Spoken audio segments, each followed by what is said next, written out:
Hi, everyone. Welcome to our CommunAbility group meeting. My name is Xuan. I use she, her pronouns, Asian American, medium length hair, and I am a wheelchair user, and I'm sitting in an office setting. And today we have Matthew French. He will be our speaker. Matthew, do you want to, you can go ahead and get started. I love it. Thank you, Xuan. Thank y'all for having me. My name is Matthew French. I go by he, they pronouns. If you could describe myself, I have a bright neon hat. I have big old rim glasses. I have a mustache for Movember slash no shave November. I'm probably going to be shaving off my mustache though, because I look a little bit too much like my dad. And yeah, I'm super excited to be here. I am the current equity, diversity, and inclusion specialist at Text Now. I just started in this role about 2-3 months ago. Prior to that, I was at this school called UNC Charlotte, where I worked in the Career Center and did cool shit all the time. And today I'm here to chat a little bit more about social media. And what we're going to talk about on social media are a few different things about it. One, I want to touch on some ways that you can utilize social media in your own personal job search or internship search, specifically around finding welcoming employers. I always like to talk about it moving past the PR BS that most employers put out there, right? If they don't put out DEI PR around recruitment, they're kind of out of the game. But that doesn't mean that that's what they're really doing sometimes and how committed they are internally, right? So I'm going to talk you through some of that and how you can use social media for that purpose. But then I'm also going to talk about it in terms of your own personal brand, who you are as a brand, right? So when you think about Walmart or Marvel or any of these other brands, they evoke feeling and emotion. There's thoughts people have about them, right? And so you are a brand. You are selling yourself to the employer, and you're the product that they hopefully will want to buy. So I'm going to start sharing my screen so we can first start with my favorite one. Xuan, could you give me screen share capabilities?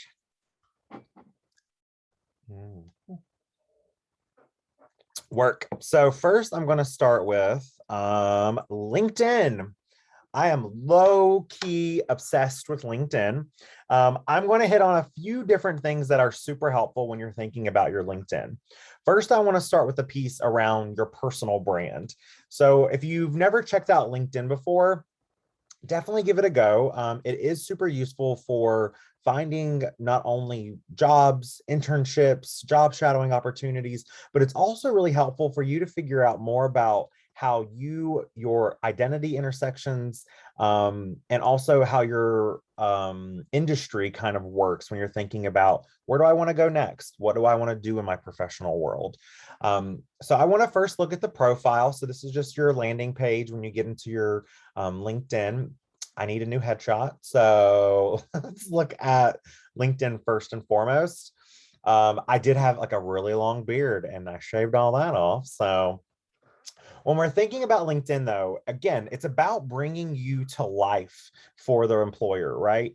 You usually will have a resume, and that's what employers are going to see first off. But how do you make your experiences really jump out at the employer? And that's where your LinkedIn can be super helpful. Specifically, adding that LinkedIn URL to the header of your resume, onto a QR code, onto a business card. These are all ways that you can really engage those employers. So when you're looking at your LinkedIn, you want to make sure you're customizing it. You're letting people know who you are through things like your cover photo, using colors that really speak to you, right? Thinking about what drives your work can be another thing that you can utilize to help create that brand piece. Specifically, when you start looking at things like right here, where you put underneath your name, it's called your tagline, your headline. That's going to be what employers notice whenever they first start searching for you on LinkedIn. So if you start into the search bar, you can say hello. Or why did I put hello? Let's put Matthew French. And so see, you can start seeing that headline shows up. So the more specific you are about who you are as a professional, that's where employers can gravitate towards it a little bit more, right? So that's one piece about the professional branding piece. That's where you really want to customize it when you're thinking about who you are as a professional and who you are as a a person, right? We're not two separate things. We are one individual who lives out multiple pieces of our lives, right? So think about that. Think about how your identity plays maybe into your professional brand, but also maybe how there are pieces of it that you want to keep to yourself until you're maybe ready to disclose that to your employer. So that can be a lot of different things that you're dealing with, but I really encourage you to talk to the Career Center, talk with your mentors, and they can definitely help lead you in good directions as far as choosing what's the best way to brand yourself on LinkedIn, coming up with your personal brand, and how to communicate that really well with employers. So that's the piece about personal brand with LinkedIn. Now, for moving past the PR, this is one of my favorite things to do. LinkedIn allows really good stalking slash sleuthing, stalking in a non-aggressive way, more like trying to find out information, right? So when we're thinking about particular ways that we want to find information, the way I would say starting first is think about what you want to do, right? Think about what your professional title might be and start looking at that. So if you're thinking about accountant, for example, I would just type in accountant and see what comes up into your initial area, right? Your initial network. Specifically, clicking people will tell you people that you're connected with already. And you can also look at connections. Now, it's important to kind of burrow down to find these folks because they can give you a lot of great insight into the profession itself, right? Some professions like accounting might be a little more traditionally conservative, right? But at a particular company, that the accounting department could be the crazy bunch. The ones are not the crazy bunch, the wild bunch. There we go. The ones that are have a lot of energy, that maybe make jokes, whatever it is. Like our accountants at Text Now love random emojis and like just random jokes that they throw into the general channel, which is not what I would always think as an accountant, right? So this is one way to understand a little bit more about the profession in particular companies.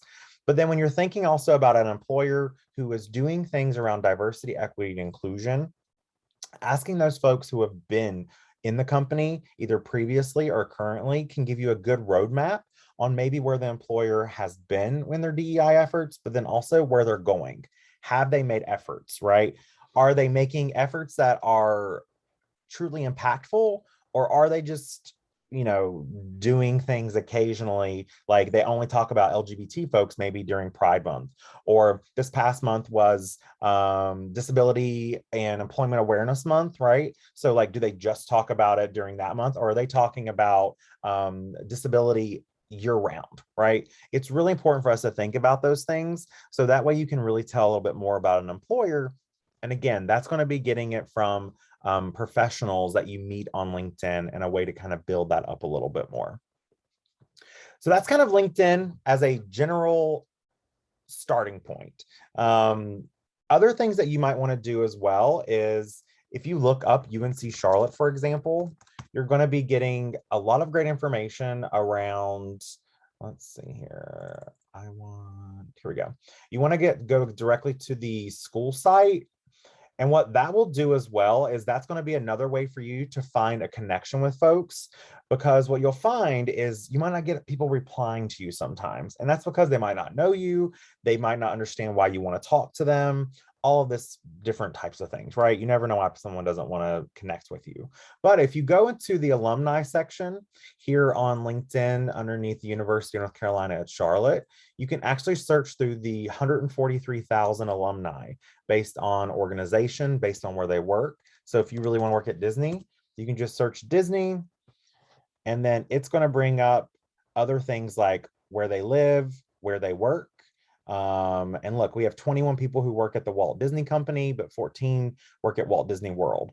I would probably go with the Walt Disney Company because Walt Disney World is more likely going to be interns. So they might not be as helpful unless you want to do the Disney College program. And then when you're going through and looking at these, again, it's important, I think, to talk with folks who not only maybe have that identity piece the same as you when it comes to being a UNC Charlotte community member, but I also think that that builds a better line of trust where you can trust a little bit more about what they're saying around diversity, equity, and inclusion, specifically when you're thinking about what type of place you're looking to work for, right? It's going to be a little bit different for everyone. So it's important to kind of use social media as this means of not only creating your own personal brand, but doing that research in the background of it. Another thing that you want to do as well to find more people to connect with, reaching out to folks on LinkedIn can be a great way to get a hold of them, but it can also be really difficult. So another thing you want to check out specifically is something called hunter.io. This will be another great way for you to get in touch with people. So if you're specifically looking for someone, let's say from Disney again, you just start typing in Disney and it'll bring up all of the URLs that are related to Disney. So you can go through and click on these and it tells you how many people are in that particular company. But just to kind of shake it up a little bit, let's go with Wells Fargo. We'll go into the banking area. Wells Fargo has a ton. So what it does is this website actually pulls emails from wellsfargo.com from all across the internet. You can sign up for a free account and then it'll actually tell you their email and where that source comes from.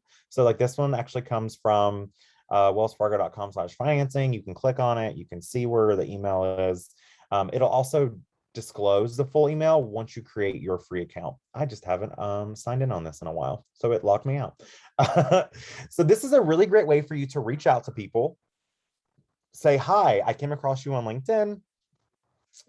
Let them know why you want to talk to them. Maybe you want to learn more about the org, or you want to learn more specifically about them as a person and about their professional career. Always approaching this from an idea of education is really important, because if you're just constantly reaching out to people asking for what can they do for you, then it's not going to be as helpful, right? And it's not going to feel as genuine to the person on the receiving end of that.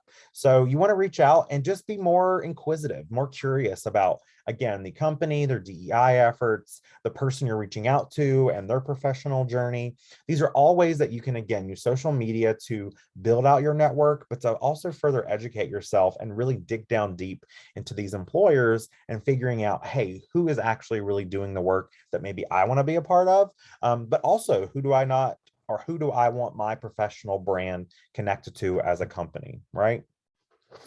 So that's kind of LinkedIn in a nutshell. I wanted to just touch on it briefly. Does anyone have any questions about LinkedIn, reaching out on LinkedIn, anything like that? All right. Cool. Okay. So the next thing I want to go through is some other social media platforms that maybe are not as well known for using in the job search. I would love to show you first. Let's go to Instagram. Okay, so Instagram, normally we're thinking of as a very, it's just pictures, right? It's maybe not as professional, all this fun stuff. I love how I say that. And look at Lady Gaga. Girl, you better get it with that hair. Oh my goodness, Campus Pride. Why am I getting all this stuff? Okay, so when we think about specifically around Instagram, what I really would encourage you to do is look into different employers and looking specifically at maybe their careers one, or even hashtags. So I'll give Text Now as a really good example. Text Now. So Text Now Life is the one where we post things around working at Text Now, right? So this can be a good way for you to get an idea for company culture. Does it seem playful? Does it seem kind of old school professional? And when I say old school, I mean, like, you know, we can't be people. We must be like professionals at all time. That's what I kind of refer to as like the old school vibe. But then when you're thinking through it, this can also be a really great way in your interview to bring up like, hey, I saw on the Text Now Life that you were voted best company for work-life balance. Can you tell me more about that? So it's demonstrating that, hey, I've done more research. I've went through your social media platforms and I even pulled a question from there. That's going to stand out way more than a question that you might ask like everyone else asks, which is, how does someone succeed in this role? Or can you tell me about your favorite thing working here, right? Those are pretty common questions. So thinking outside of the box of how you find information to really set yourself apart is important. So this is one way that you can, again, use social media to find information about an employer, as well as kind of arm yourself with some good questions that you can ask during an interview, or whenever you're reaching out to people on LinkedIn. It's also a great way for you to pull that information from. Now, when we're also thinking about social media and specifically your Instagram, being aware that you need to make the decision for yourself if you want to have a open or closed Instagram. By no means is anything on the internet ever really private. So you always want to kind of keep that in mind, and keep in mind of, is this a professional piece of myself that I would be willing to share with anyone, right? If you have a lot of feelings or a lot of hesitation around that, then you may want to make sure you go ahead and set your profile to private. Again, doesn't mean that the employer can't see it, but at least setting it to private is a little more safe. And you also want to think through, not everything in your life, whether it be on Twitter or on Instagram, needs to be posted, right? I had the joy of being able to really come up like through high school, for example, and grow and change my mind and learn as a human, and not have things that I just randomly thought at the age of like 15 to pop out of my mouth or into my head and I put into Twitter, right? So you want to make sure you're going back through, looking at your social media, delete things that are no longer relevant to who you are or that could be seen as negative by an employer. But then you also want to be really aware of, some employers may ask to see this information. So example, if you're going to go into anything around the federal government, you are definitely going to want to go through and clean up your social media a bit, because they are going to want to see all of it in heavy detail. Um, this is going to be a great way, again, for you to think about building a professional brand, though. If you can lead someone from your LinkedIn to your Instagram or to your Facebook, and it all have a cohesive message about who you are as a professional and a person, that is key. But you have to be okay with not sharing everything, right? Because there is still a line of professionalism where an employer doesn't want to see you out like with having a bunch of drinks normally, right? Some people may have a negative connotation around drinking, and they might not like that you drink, even though drinking is legal over the age of 21. So these are all things that you have to think of when you're thinking about your brand and people's perceptions of what they're seeing and what type of content you're putting out there.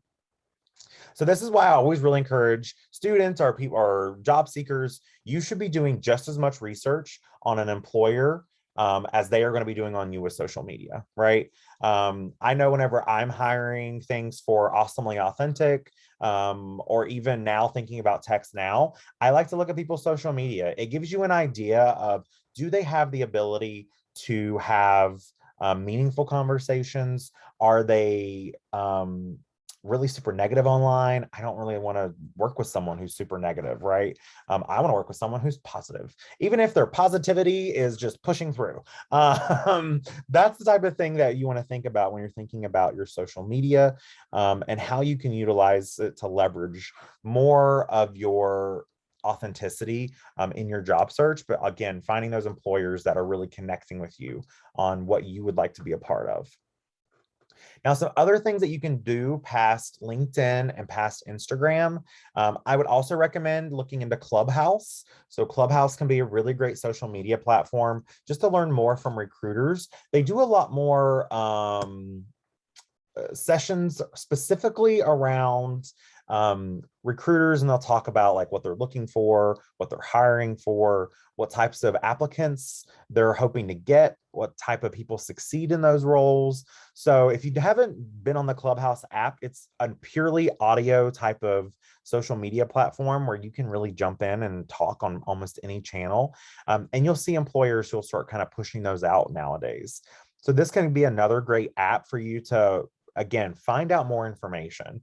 I think where I've seen the most heartache happen is whenever a student or a professional goes into an employer and they have not done their proper research, and they're kind of knocked back by something they didn't know or something they didn't realize they found.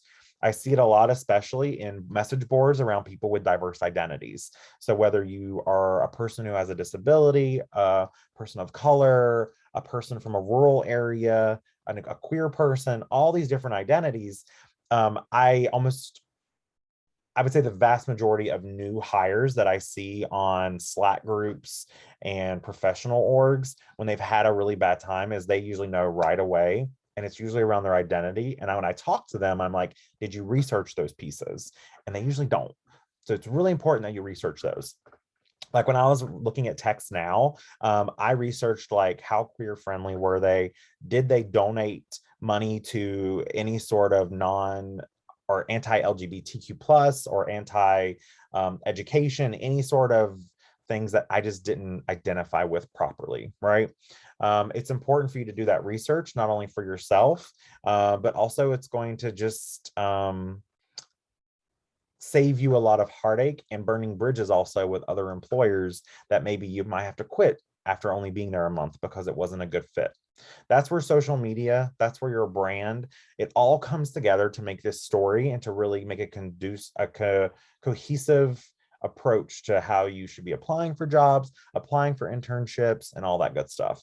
It is also an individual approach. Just like your social media is individualized to you, your career planning, how you go through and think through why you choose certain internships or certain employers. It's really an individual experience, but that's why the Career Center is there, right? So like Xuan, Patrick, the career coaches, anyone who's your mentor, these are folks that you can lean into and help you navigate those pieces when thinking through who am I as a professional, what is my professional brand, and what type of employer am I looking for, and how do I find those proper employers.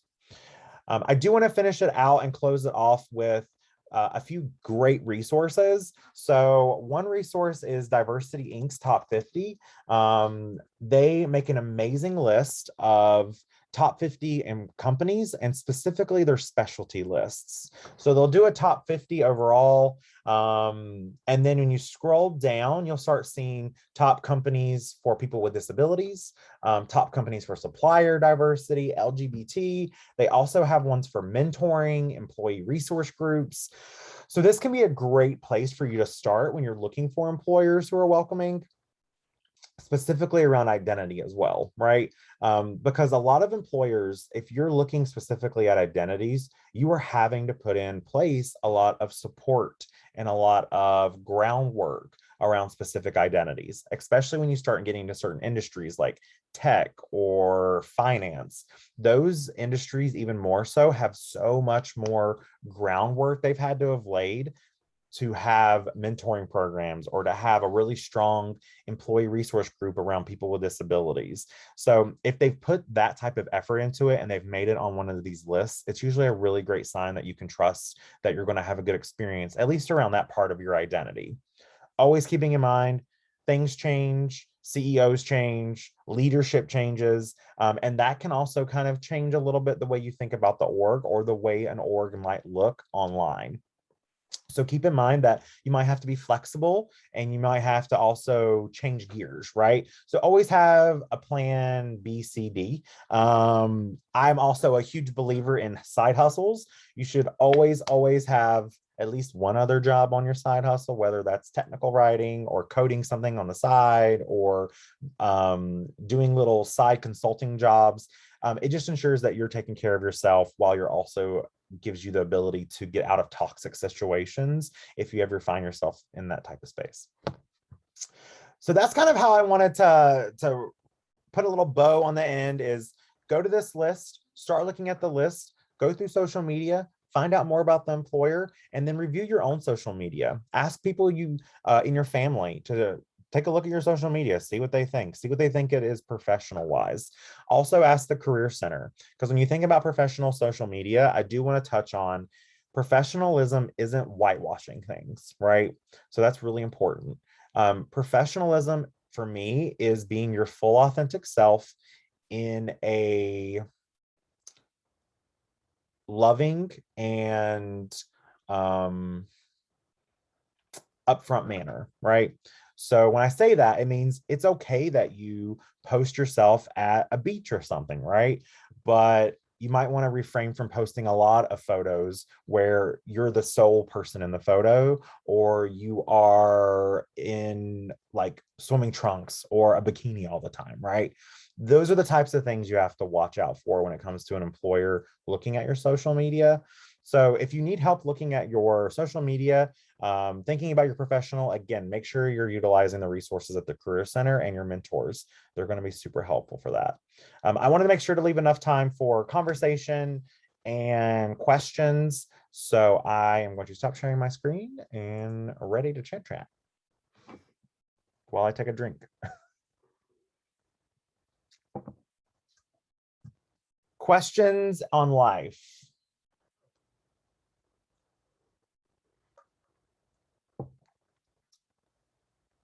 Work. What's the meaning of life? Meaning of life. That's a good one. 49.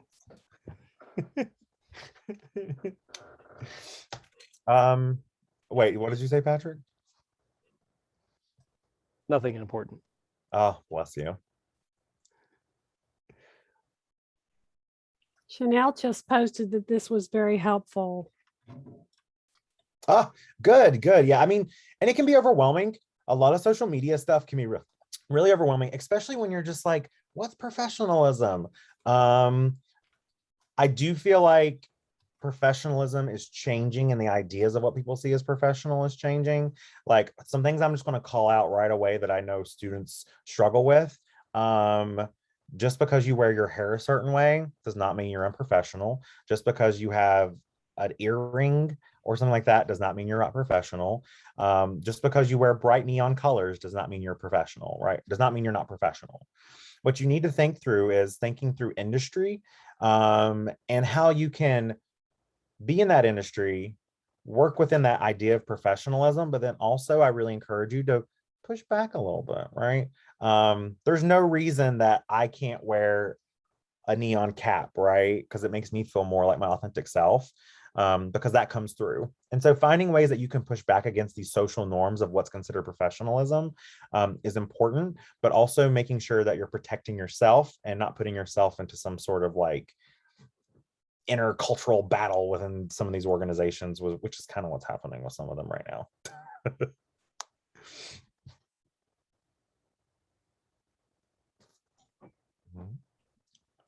Well, Matthew, I think this was very helpful. If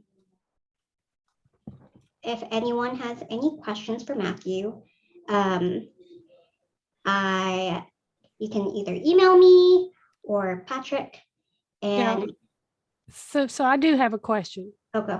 So I'm digesting what you just said about, being authentic and pushing back and all that. And I kind of have a mixed feeling about that. I feel like in the beginning, it's important not to be off-putting. To recognize that people do sometimes form impressions within seconds. First impressions are formed. And, I don't want to lead with my sort of rebel without a cause. You get where I'm coming from? Yeah, totally. I lived through the 60s, and the big debate then was, should guys cut their hair, right? And mustaches were seen as something radical. And we picked out some of the fights we were going to take on with that.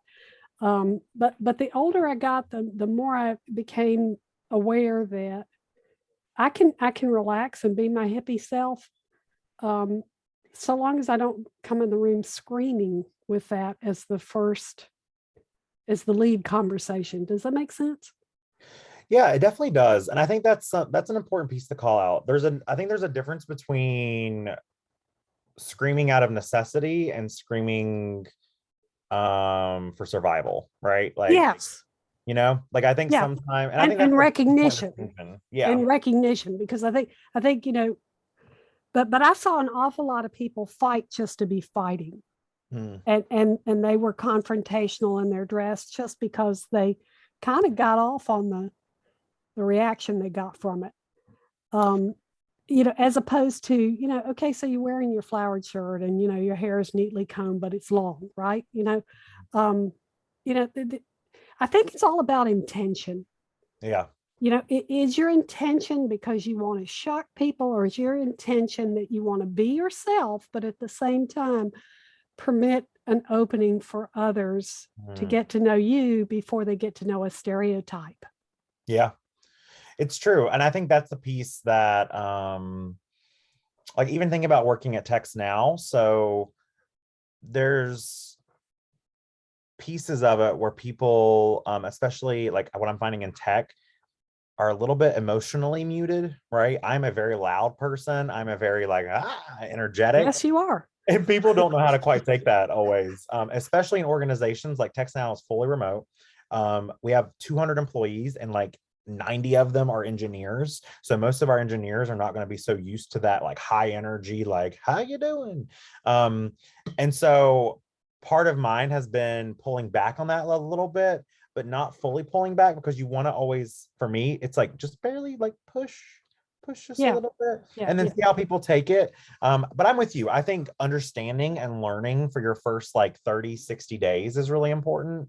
Because you'll have a really good vibe within the first 30 days around things like DEI, around things about how welcome are the way you approach maybe your dress or the way you present yourself.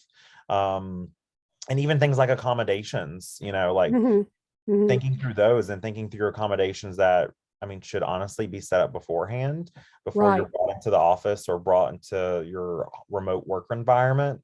And these are all Yeah. things that So you just hit the D word, and I want to open up this conversation. I don't want to be the only one talking about this, but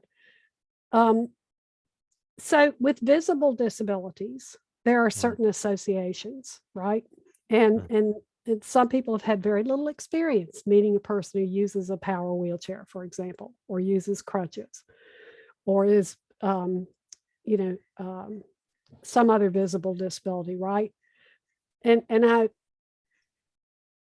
then there's other disabilities. I realize that that our group is not talking about this particularly, but if you have an intellectual disability, right? And certain intellectual disabilities carry with it a physical appearance, right? So it was really important to me to always say to the individual, dress your best, because you might be showing up with someone who has a stereotype around your visible disability. And so your effort here is to move against that notion that somehow you're not intelligent enough, not good enough, not, professional enough. Do you see where I'm coming from there? So yeah. So again, I want to shut up and let other people talk about this, because I think this is fraught with stuff, right? And in the end, you've got to feel comfortable yourself before you can project that comfort onto others. But I do recall very early in my career, a gentleman who used a power wheelchair who told me that he always took the attitude it was up to him to make people feel comfortable. And once they felt comfortable, they would all forget about the chair, right? That was his attitude. I've also known that others that said, hey, you got to get comfortable with me. It's not up to me to make that happen for you. So again, I'm going to shut up, because I think this is one of those conversations we should pause on for a second and think about. Yeah, Pat, this is Beth. I think you raise a really, really, really good point. Having a non-visible disability myself, right? It is one where, especially as you move into a role where, for me, I know what my accommodation needs are for the most part, right? In terms of assistive technology and things like that. But, the job could change. There could be some travel, right? That's not mentioned. And so as a non-driver, right, there's certain aspects that I need to be aware of. And so how I present myself, I mean, in terms of, like you said, as I disclose, kind of making others feel comfortable with the fact that I'm confident in communicating with them what those needs might be, right? As my needs change, those kinds of things. I think it is about, it is, in some instances is about making, creating an environment that is that where people do feel comfortable, like you said, because I think that now again, does that mean that I die to myself, right? That I'm not who I am. I don't think that's it. But there's so many, and I'm interested, Xuan, in your thoughts, because you and I've kind of talked a little bit about this in the past too, right? People's perceptions, right, are often kind of a factor, right, in how you move through those kinds of conversations, particularly with folks that you don't work with every day, right? And so I'm curious as to your thoughts on it.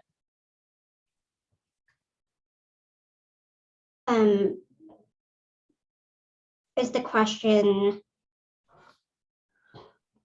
Well, in terms of how one shows up, right, in a new work environment, right? Yeah. I think, right, when we talk about our identities, regardless of what those are, right, what are some strategies that you've used to navigate a new work environment? I think it's like, I'm going to agree with Matthew, just show up as who you are. I really believe that what other people think of me is none of my business. As long as I am doing my best, and as long as I know my worth, what other people think of me doesn't really matter. And if they're uncomfortable, it's not my job to make them comfortable. If they're uncomfortable, that's a them problem. And that is some ableism that they have to dig in and recognize. Because I mean, like, I'm open for conversation. If they have questions, I'm open to talk about it. But and that's a good point. How do you like to be approached about that, right? So if to open conversation about it, what does that look like? Because I say that because I do think this is especially for employers, right, or for others that maybe have not engaged with individuals with different types of disabilities. They may not know what that looks like. Can I interject something while Xuan's giving that a pause and thinking? So in the world I lived in before I started working with you, Beth, there was a lot of control exerted. I helped people with intellectual disabilities, and often the control would be out of their hands, which pictures got posted of them, or mom and dad would help pick out the wardrobe or the dress or whatever, and I would always look at the person and say, is this the best way to show up? If your elderly parents are dressing you, you may not be wearing the latest fashion, right? And you may look kind of dorky, right?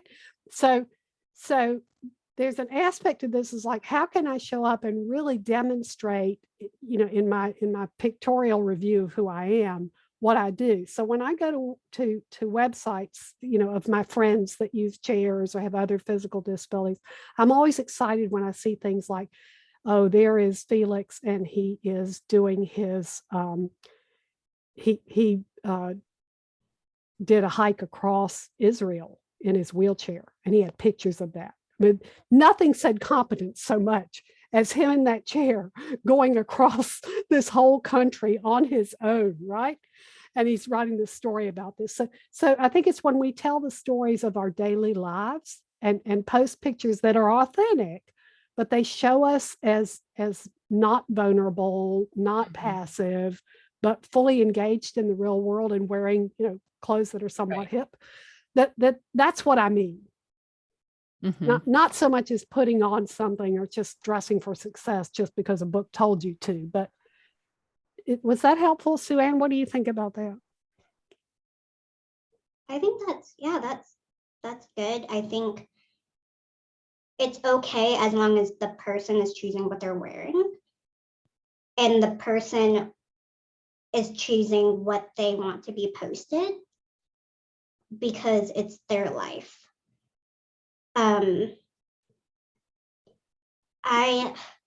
Right, but let me go back to what Matthew was saying with respect to things like maybe you don't want all the bikini pics out there, right?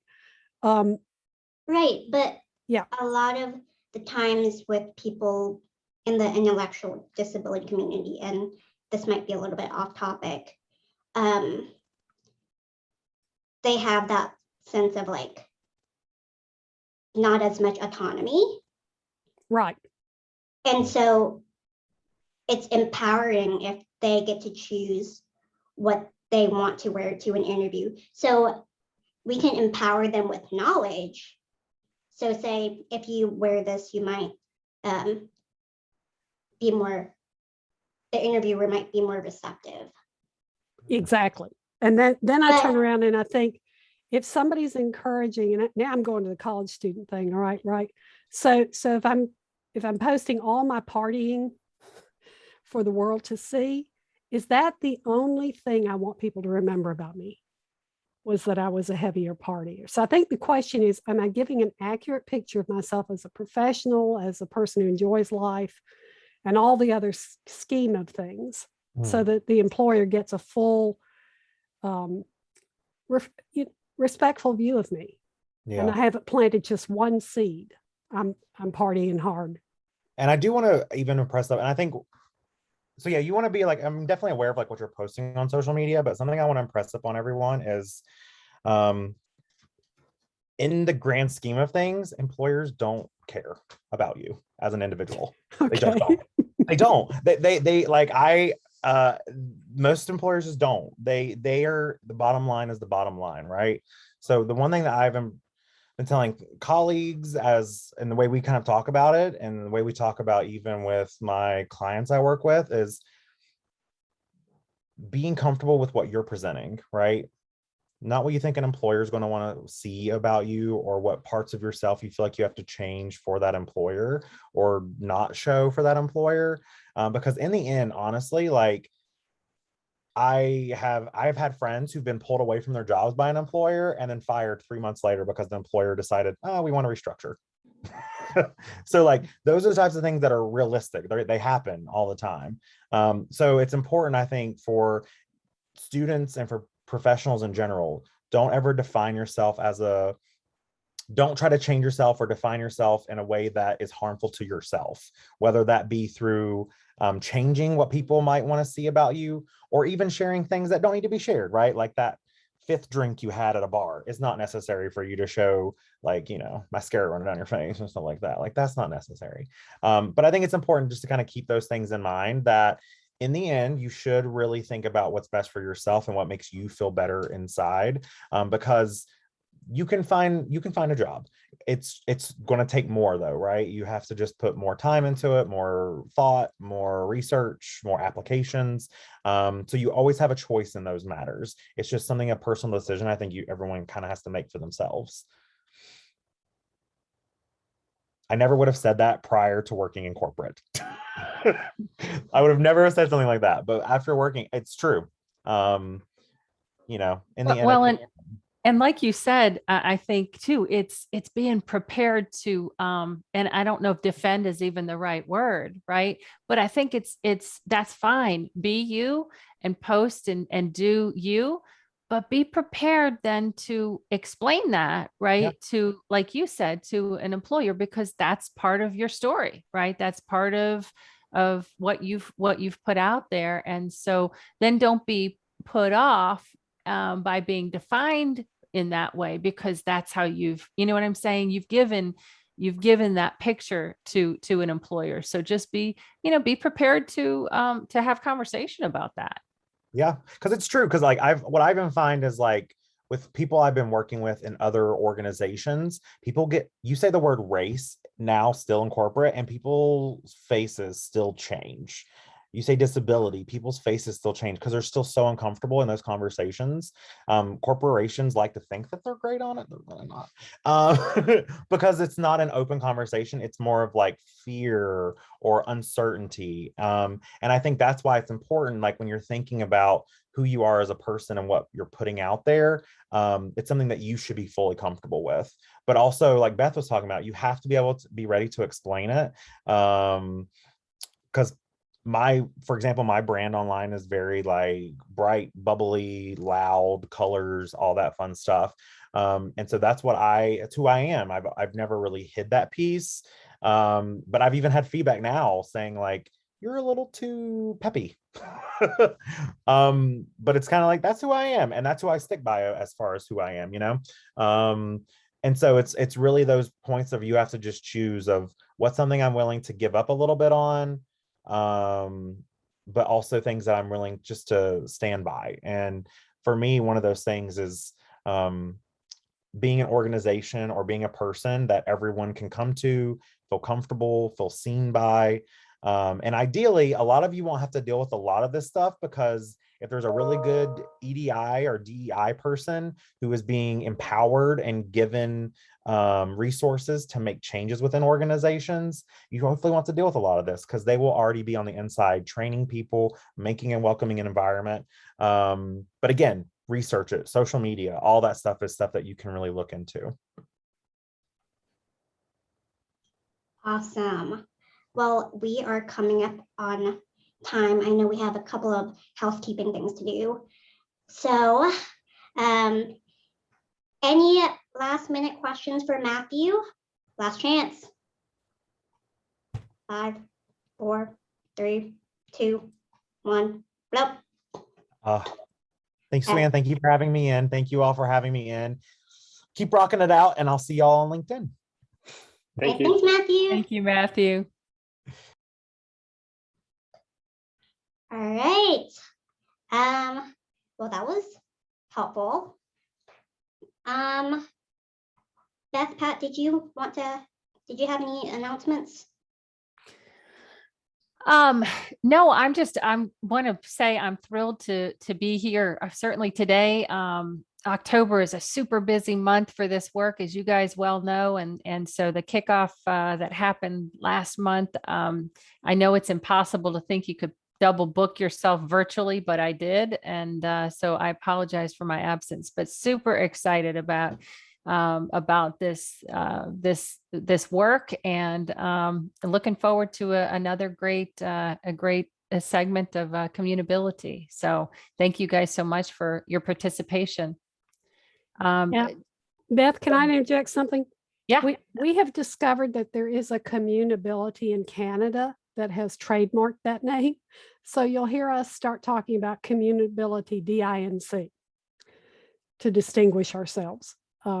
So going forward, you'll see that more in writing. And it's not like the CommunAbility police are going to come out and say, oh, you should have added the DINC. I'm simply explaining why you're going to see that. And we will try to mirror saying that going forward. Great. And then do we have a date for our next session, Xuan? We do. It is the first week of December on Wednesday. It will be at 4 o'clock, same time, same place, same link. And I just need to confirm the speaker, and we should be good to go. Great. So the last thing I wanted to mention is that we had a request from Ally Bank to receive any resumes of people who might be interested in internship or apprenticeship opportunities with them. And I'm not sure that students fully appreciated what that meant. So Beth, let me kind of turn it over to you. Sure. Well, so throughout this experience, right, there are at times, right, opportunities where employers are seeking, candidates for various internships and other opportunities. And so what we would like to do, right, is to extend that opportunity to this group, right? We know that these students are among diverse individuals and among the talent pool that that many of these companies are seeking to draw upon. And so it will not be uncommon for us to reach out. And I guess I guess the ask is that when you receive those communications, and Xuan, I don't know, and Patrick, you may have some thoughts on this as well.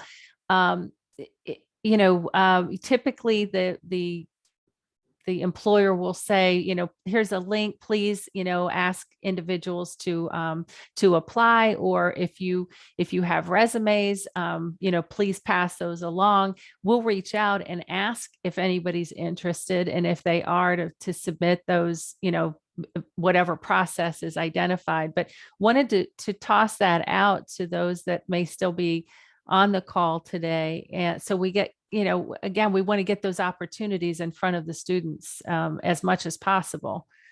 We know that this program has led to internships in the past, right? As well as employment opportunities in some instances. And so we just want you guys to be aware of that. If that is something that you're not interested in, please let, Xuan know, or Pat and I know as well. And we'll be sure to not include you in that. But I would be hopeful that those that are participating might have an interest in learning about those opportunities. I'll pause for a moment because I don't know, is there a better process, Xuan or Patrick, that you guys could,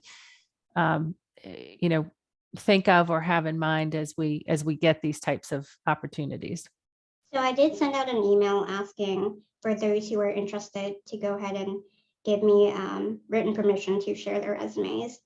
And I did not get any responses. So I think that there's a lot of factors. Like this year, a lot of things are going on. They might not be interested in that particular industry. I don't know. Okay. Well, we will, I think to the extent that we have information, I guess, related to the ask, right? Whether it's an internship, again, all types of opportunities may be available. I think it's just important for students to know that some of those opportunities may be coming their way. And if they have questions or are interested in learning more, to reach back.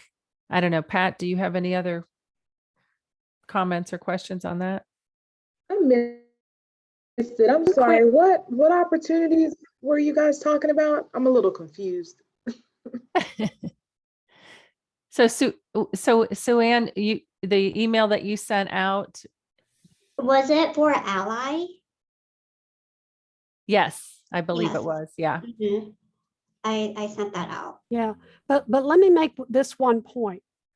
Sometimes building your network is about being willing to share your resume a little bit more broadly, even if you don't have a direct interest in that particular company. The fact that we're all here in a mentor relationship, you don't know who knows somebody.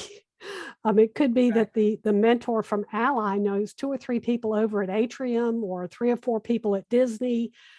And by us not sharing information with one another, we might actually overlook opportunity. That was my point. That was your point. Yeah. Yeah. So I guess that's it, right? This is a networking opportunity, right? For everybody, for the employers that are representing as mentors, and for the students that are the mentees. And so this is, again, just another way, I think, to benefit from the time and your participation in this group. We'll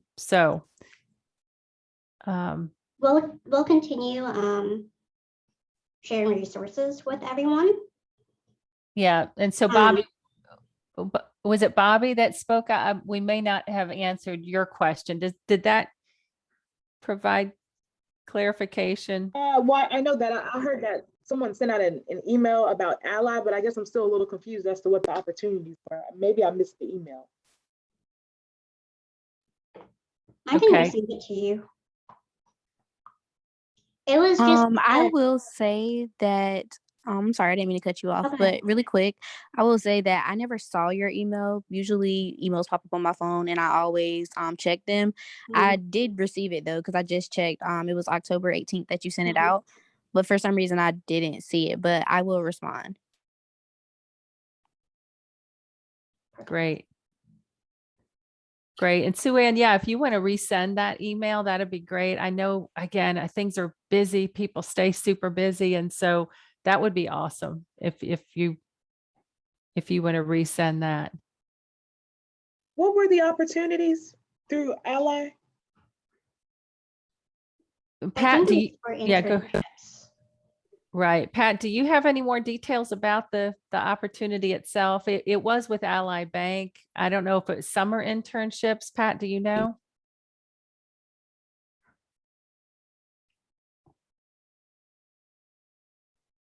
Pat, you're on mute if you're talking. Sorry, I was chatting away.